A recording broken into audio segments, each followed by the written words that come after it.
Hello, and thanks for joining me on this lovely bank holiday afternoon. It's a glorious, fabulous day. The sun is shining. The bank holiday weather could not be finer. It is indeed one of the loveliest days of the year so far. And here we are, thinking about how days like this can be a real life changer. I was thinking actually just today over lunch that it was on a day just like today, in the heat of the summer of 2017, that I made my announcement to my family that I intended to cycle the Camino de Santiago, the ancient pilgrimage route across Europe. Be back in 1 second.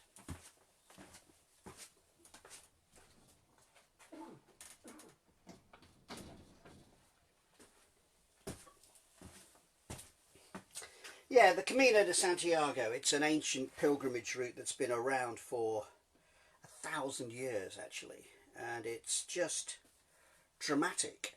It takes you from wherever you live in the world to Santiago de Compostela in northwest Spain.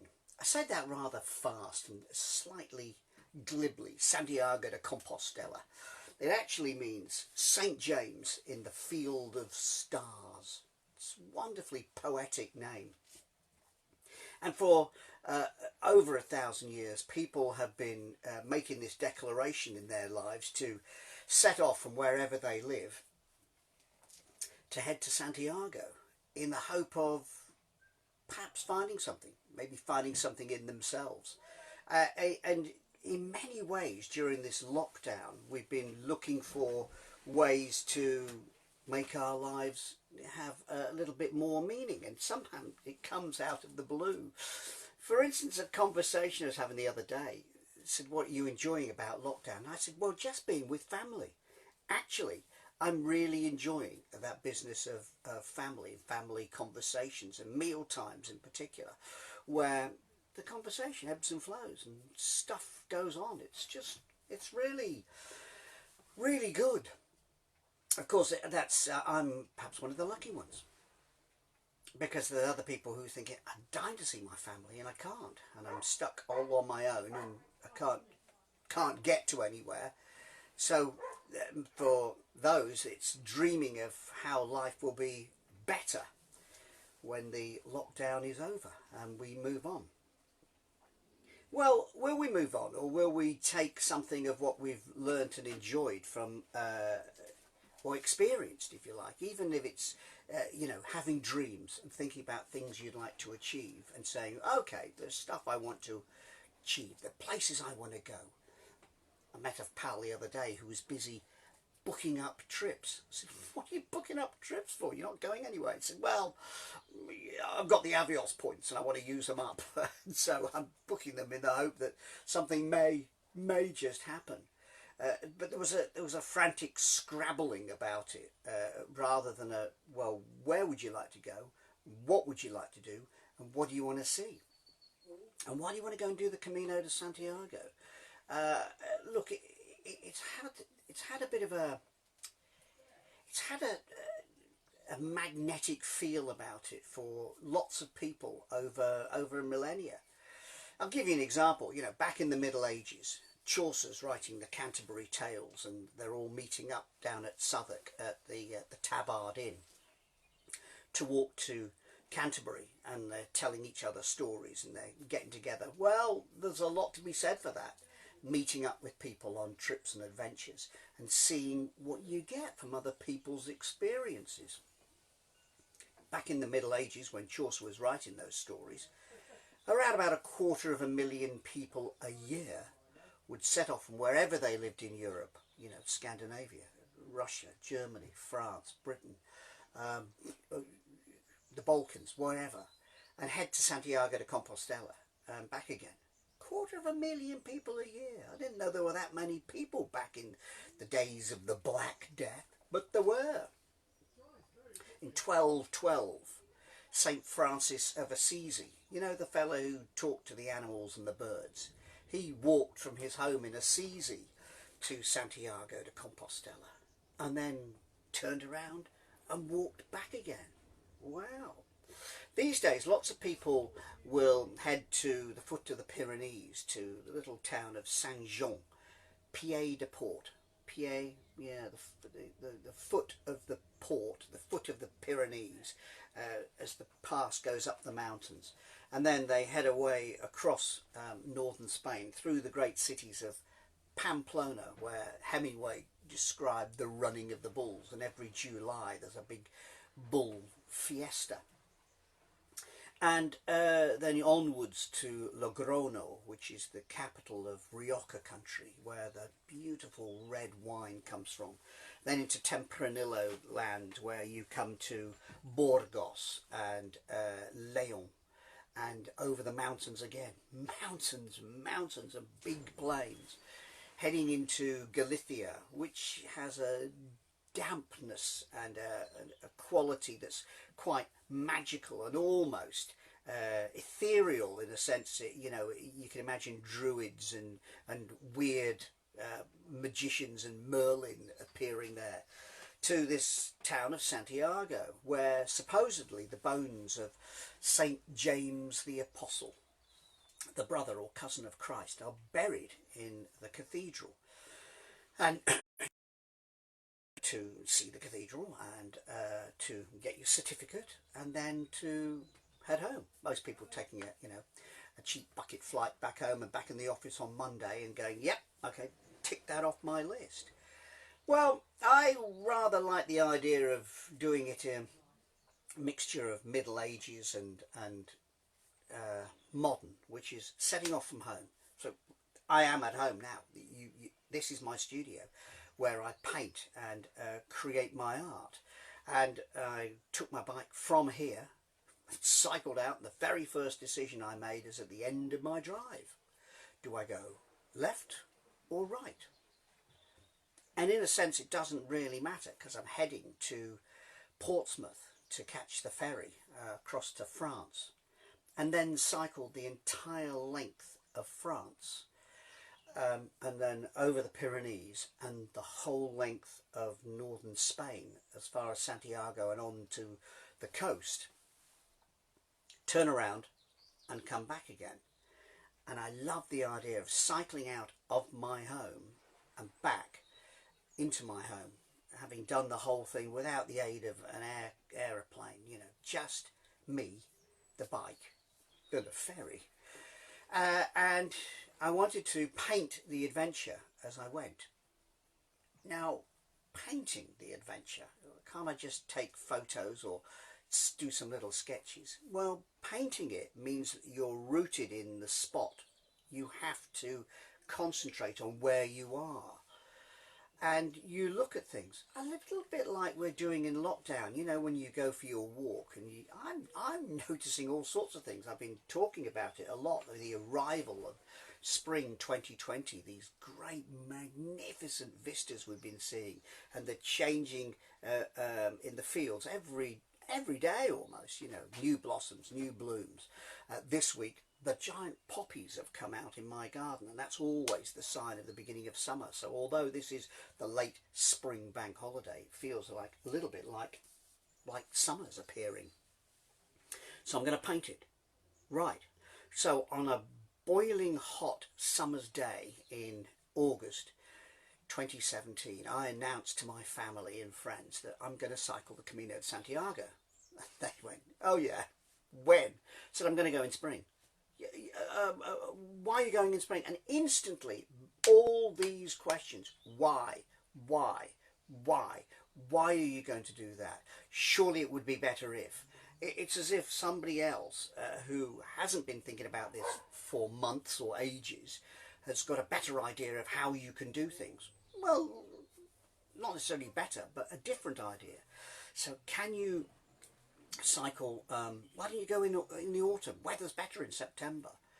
Look, I like the idea of going in springtime, I said, because of this constant change, the sort of change and variety we've seen in 2020. the most magnificent spring any of us can remember. Well, that's how I imagined it, the change, and to paint the arrival of spring in Europe. Okay, couple of things that I'll jump forward a little bit.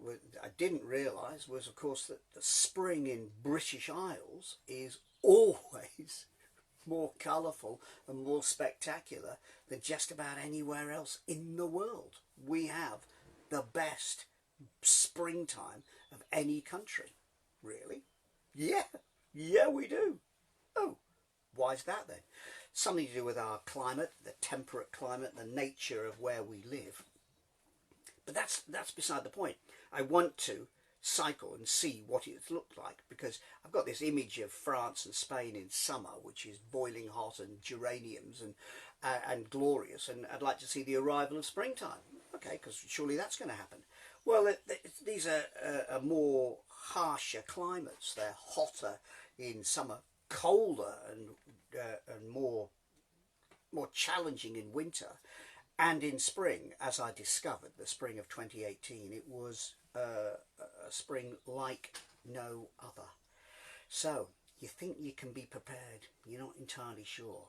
How on earth are you going to paint as you travel? Well, I'm going to carry my paints with me. How exactly are you going to do that? Well, I've got on the back of the bike a couple of panniers, and I've got a bag of acrylic paints like that. That's it, just that, with some brushes. I'll show you the brushes. They look a bit mank, don't they?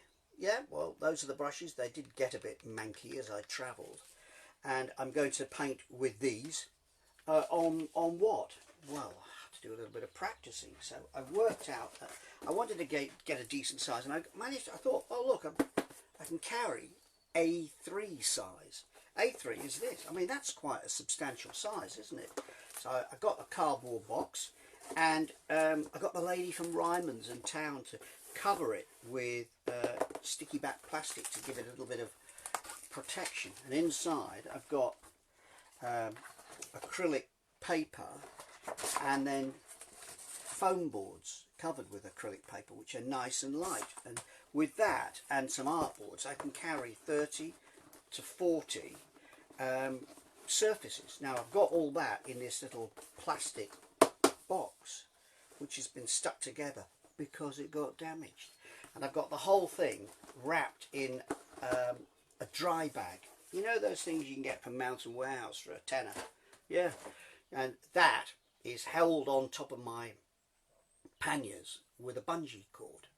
But it took all autumn and winter to work that out because I didn't know how to do it. I started up, I think I'd like to paint in oils. Too messy, take too long to dry. That's not going to work. What about watercolours? Where are my watercolours? So I've got a little tiny little bag of watercolours and some watercolour pads. Yeah, okay. So I've got those as well, just in case. And in fact, I ended up using all of those. Oh, and a sketchbook. And that's all in the dry bag on top of 2 panniers, in which I've got the charger for the e-bike, some spares, spare tube, and I've got my wet weather gear. I'm going to be wearing quite a lot of that. And also I've got my clothes, 2 changes of clothes.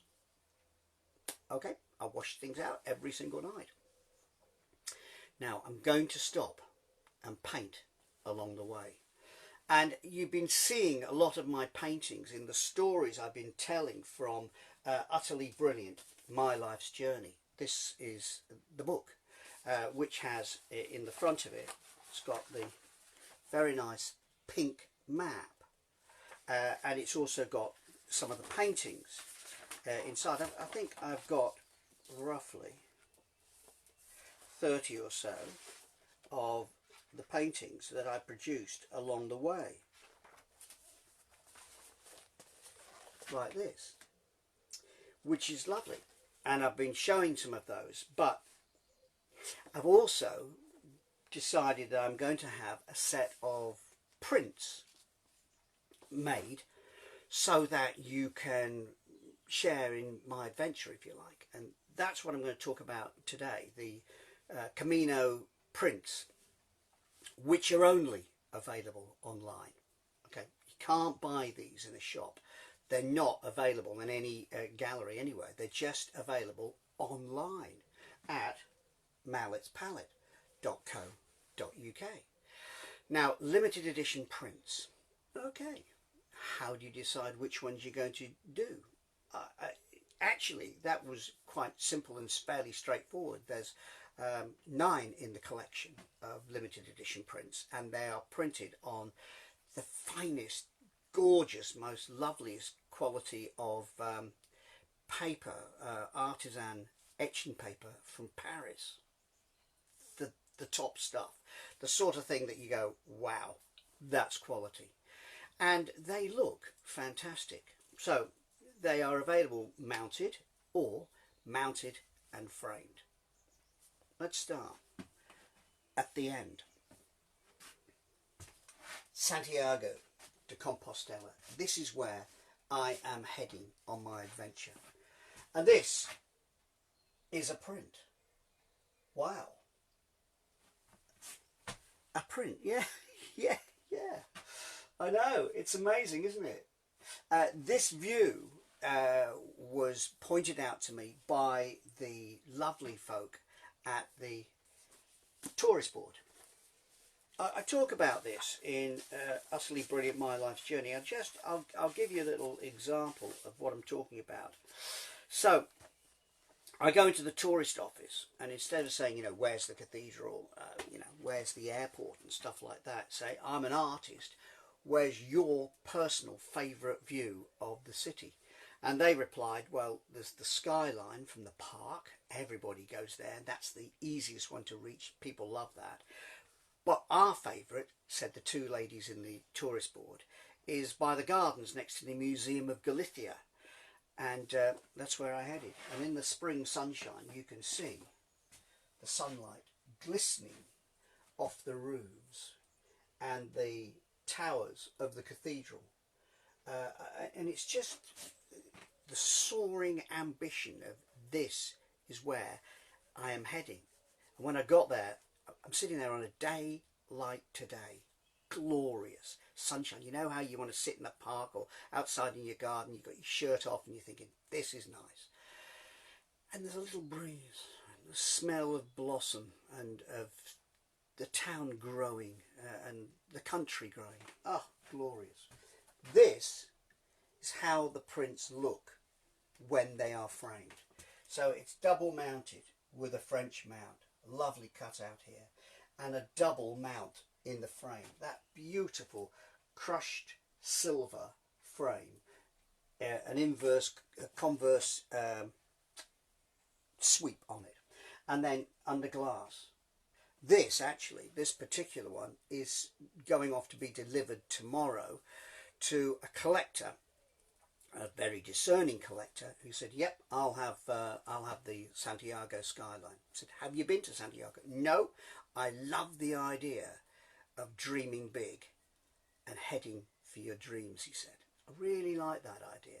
So he said, this is where I would like to aim for. So for him, the dream was, I'll start with this and I'll have this on my wall, and I'll think about my own personal ambition of making my way to Santiago, either, Timmy, like you did on a bike, or walking, or maybe even on a horseback.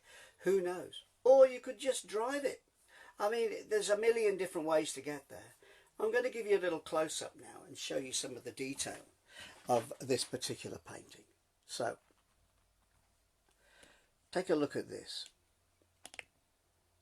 Those 2 lines going across there is the light. We've got a beautiful light this afternoon flooding through the window. Don't worry about that. And the rooftops glistening in the sunshine. There's something about it. To get the heat of the day, I just painted the sunlight on those rooftops, and you can feel the heat coming off there. Look how the sky and the distance is slightly hazy. There's a haziness about it. Ah, absolutely glorious. So that was my inspiration for painting the Camino de Santiago, the Santiago de Compostela. And if it looks familiar, this particular painting, it should look familiar because, of course, that's the large oil painting original that I created back here in the studio.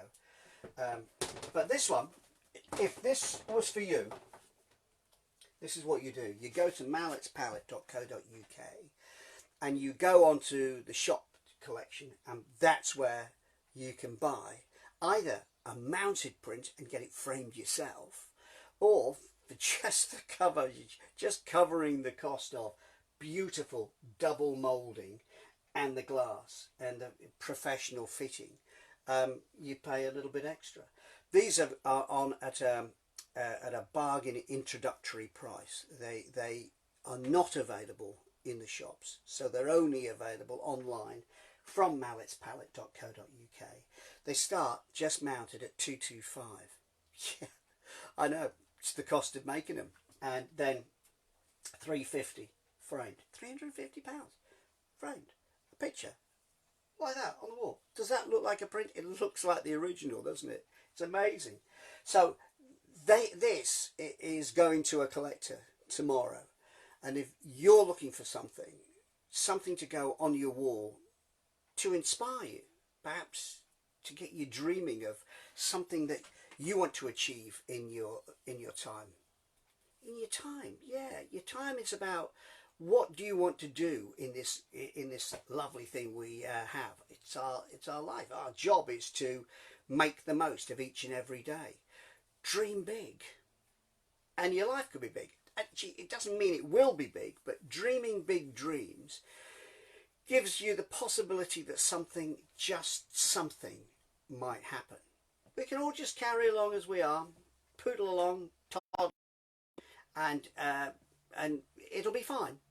Just, do you want it to be utterly brilliant, or just brilliant? That's the difference. That's the difference of dreaming big, and that's one of the things I got from my Down syndrome brother Martin. Martin was the inspiration for cycling and taking part in this Camino, because Martin, with Down syndrome, learning and language difficulties, he made his mark each and every day. He could engage with people.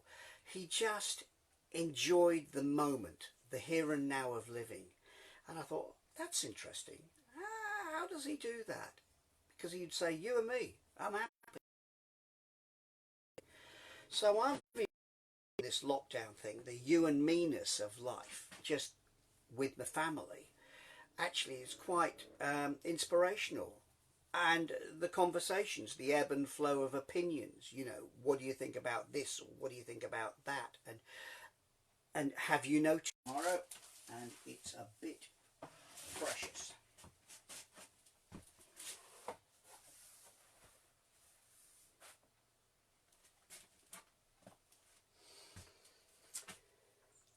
This would be one of the first paintings I created along the Camino de Santiago, and it's of one of the World Heritage Sites. There are so many. I don't know how many World Heritage Sites there are. I guess we could look them all up on the internet and discover that there's a lot of them. There's some really important World Heritage Sites in Britain. Hadrian's Wall, Stonehenge, and just across the border, over the water into France, there is this fella, Mont Saint-Michel, the Mount of St. Michael. It's twinned with the other St. Michael's Mount, which is in Cornwall, down near Madazion, opposite Penzance, in that lovely bay, St. Michael's Bay. And you look at that and you go, oh, it's glorious. It's about a fraction of the size of Mont Saint-Michel. But this was always, for me, one of the things I was looking forward to most in my adventure. I knew that there were going to be highlights in Britain. There were some fabulous highlights, including Winchester, the beauties of the Hampshire lanes. Portsmouth, and then into France, I knew that Mont Saint-Michel was going to be the place I wanted to stay, the only place I actually pre-booked. Of all the other parts of this adventure were done on the spot, so I would make up on the day where am I going to stay each night. So I never pre-planned it. I never pre-booked my accommodation. Sounds a bit bonkers, doesn't it? Would you run the risk of not knowing where you're going to stay tonight? Because here in lockdown, it's easy, because if you're hungry, you go to the fridge. If you're tired, you head to your bed, and it's a comfy bed. That's important. But on an adventure on your own, in what turned out to be torrential, really challenging weather, not pre-booking anything, not having that comfort zone of knowing where you're going to stay tonight, well, that makes you vulnerable. And being vulnerable, purposely vulnerable, is something that none of us would naturally wish to do. We just don't do that sort of thing. I did. This is the only time in all the adventure, 2,500 miles across Europe on my own, that I actually booked somewhere. And I wanted to stay on Mont Saint-Michel because it's a World Heritage Site, and it's there's an ancient monastery at the top of it. There's a spiritual dimension to this place that is magnificent. It also links to my family. Mont Saint-Michel is mentioned in the Doomsday Book. It's in the Bayeux Tapestry. There's a rather inaccurate drawing of Mont Saint-Michel in the Bayeux Tapestry. Bayeux, by the way, is from here about 50-60 miles away. This is on the border of Normandy and Brittany, in that lovely coast just south of the Channel Islands. Got the idea? Right, so I've arrived in San Malo in Brittany, and I've cycled across the damp grey fields of cabbages to the oyster beds of the Bay of St. Michael. And I'm cycling across an old railway line, and I come to the end of the row of poplar trees, and there in the distance is this little spike that is Mont Saint-Michel. And in the 15 miles or so across that great big expanse, I must have painted 3 or 4 different views and images of it. It was just like electrifying my eyes and inspiring me. But this particular view is painted on the barrage over the river Camino. Camino is the rather dangerous river that comes out of the Bay of St. Michael and down to Pontresson. It's spelt Corsenon, but in French, Gallic, Breton, it's pronounced Camino. So I'm on the barrage above the river here, looking out across, and I'm hearing the sound of the church bells in late afternoon, and they're echoing across the bay. This salt marsh here, gulls calling, the wind in this quite dramatic spring clouds and sky. Wow, took my breath away. They say the spire of the cathedral are like a pair of clasped hands praying to God. And I wanted to make the image of this monumental, in a monumental sky. And this is how I thought about it as I painted it. And I write about it here in Utterly Brilliant, My Life's Journey. You can get a signed copy of this, personally dedicated to you, from timmymallett.co.uk. So I say here, have I got this right? Yeah. Light and shade in the early spring sky. The meandering river below leads me to the mount with the tower and spire of the monastery. Peering at clasped hands, making a plea. I'm going to telescope the view, make the mount larger in my painting. I want it to be monumental in a big sky. And I've done a purple underpainting. So I'm working with very few shades. I've got Naples yellow. I've got a tiny bit of azure blue and sap green, Wedgwood blue and burnt umber.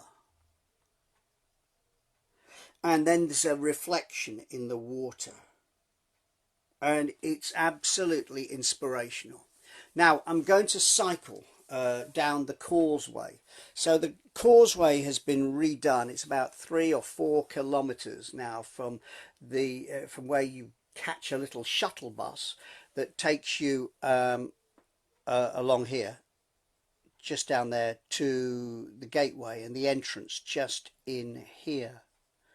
Right, okay, but I don't want to catch a shuttle bus. I'm going to cycle. So I'm cycling along here, and I come into the entrance, and that's where I discover that there is just one road. It's a very, very narrow street. When I say narrow, it's very narrow. And it meanders its way up here to the monastery right at the top. And my accommodation is going to be there, up at the top of these stairs. Right, so I've got a fully laden bike with all this equipment on. And I'm thinking, how on earth am I going to make that work? How am I going to get there? So I collared a passing tourist and got him to help me take the panniers off and my bags, put them down by the side, and then lift the bike up the stairs to the entrance up here of the Maison du Pèlerin, the pilgrim hostel. And Andre, the curator, said, hello. And I said, have you got somewhere for the bike, please? He said, yes, come this way. And he opened a gateway and down a few more steps underneath the walls of the castle here. And they were 11th century ancient stones. And there, next to the recycling crates of old wine bottles, is where I stored my bike for the night. And I had a tiny little monk's cell to stay in with a single bed and a pink piece of chenille bedspread. Pink's a very Timmy colour. And I stayed there that night. And the thing is, that evening, after the tourists had gone home, I had the place to myself, all on my own. And it felt quite mysterious and a little bit spooky. There was a melancholy about it. Places thrive with people. Right now it's locked up, secure. Nobody's going in. Nobody can visit it at all. Must be a desperate situation. They've got their monks staying up in the monastery and a few people who live on the island, but there are no visitors, no pilgrims, no nothing. I spent the night there, and I watched the tide rushing in, and it came swirling in. They have torrential tides and quicksands, so it's quite dangerous. In fact, there's a story in the Bayeux Tapestry of Duke William, what's his name? Harold. Duke William getting Count Harold to help him rescue. Harold rescued some of William's army when he was a guest of the Duke in 1064. And there's a family connection here, because William Mallett, my ancient ancestor, who's a go-between, if you like, between William the Conqueror and King Harold, came from this area, St Malo. I mean, is it where the Mallets come from? Could well be. So there was echoes of history for me staying on this place, and with this stormy, wild sky that in the morning delivered the mini beast from the east. There were snow flurries and squalls, and it was rain battering the window, and I'm thinking, oh crikey, am I going to cycle in this? To my social media, do you think I should stay or go? And they said, definitely stay. So I did until after lunch, when I carried on my adventure. But I'm so proud of this painting. I'm proud of what it shows, the moment, the possibility, the fact that it's one of the most visited spots in the world.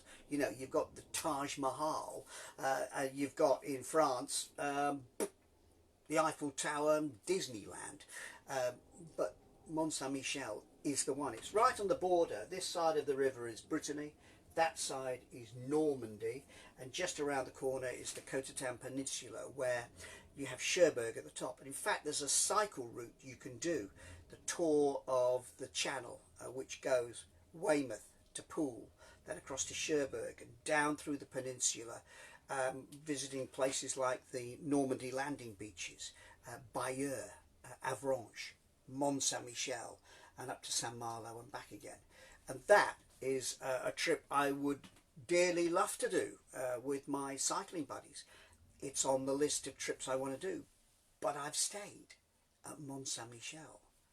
I've painted Mont Saint Michel, and now this limited edition print. It's a print.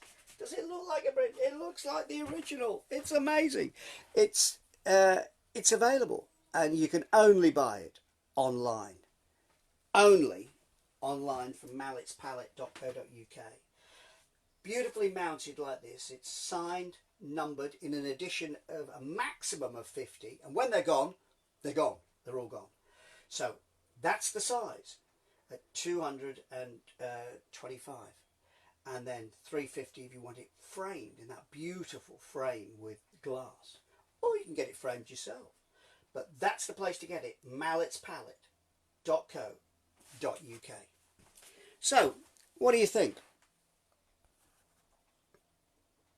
The prints, the Camino prints, that I'm sharing my adventure, I'm sharing my dream, an ambition to do whatever you need to do in your life. I talk about this in my book, in Utterly Brilliant My Life's Journey. Dream big and your life can be big. And I've reached a certain age where, as I said to my pal who on the phone yesterday, you know, these are the golden years. These are the years to do the things we need to do. And during lockdown, I've been thinking about the things that I love. Family, friends. I'm grateful for my health. I'm grateful for a glorious day like today, and the ability to capture in paint some of the things I'm seeing and loving.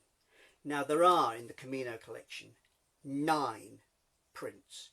There are 2 that are based on watercolours, 2 that are based on places, 2 that have figures in, 2 that show the weather, 2 that show the aspirational thing. I mean, look, there's lots of different choices, and my feeling at this stage is that this is something that we are going to revisit and discuss in some detail over the coming weeks. I was thinking we might do a little bit more, but I think I'm going to stop here. I'm going to say to you, look, there's more of these paintings you can see at mallettspallette.co.uk. But I want you to think about this, because people have been asking me all over the lockdown, can I get some Mallett art? And I know that some people are serious collectors and are wanting an original oil painting. In fact, I've been doing some commissions during lockdown, and that's lovely to do. But there are also other people who have never, ever bought a piece of art in their lives. And are thinking, well, hang on a second, I want something that means something on my wall. And how do I get that that's affordable?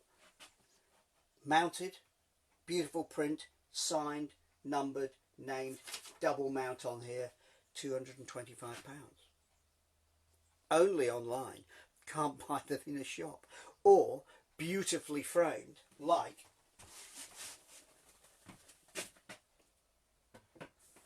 the Santiago skyline, which is going off to the collector tomorrow, and that's at £350.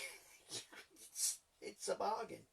So I'm just going to put that out there now and say, I want you to think about this. And then I'm going to talk to you a bit more about some of these paintings, because they have a real essence and a meaning for me. And they are reminding me, I'm reminded all the way through this lockdown of how important it is to have dreams, to have ambitions, to have hopes. And we've got time to think about these things and to plan stuff.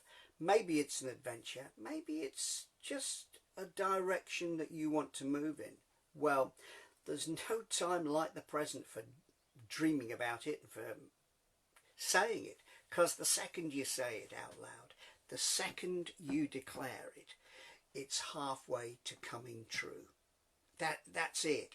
Honestly, the day I mentioned I'm going to cycle the Camino de Santiago from home, there were a bunch of questions from the family. How are you going to do it? How are you going to do this? What are you going to do? What are you going to do? I said, I don't know. I've got between now and next spring to work it out. And most days I'd practice with the paints, carrying watercolours, oil paints, acrylics on the back of the bike. How do I do this? How do I set it up on the back of the bike? What's my easel going to look like? Well, the easel is just what you're carrying your paints in, and you set it up on the back of the bike. That's your easel.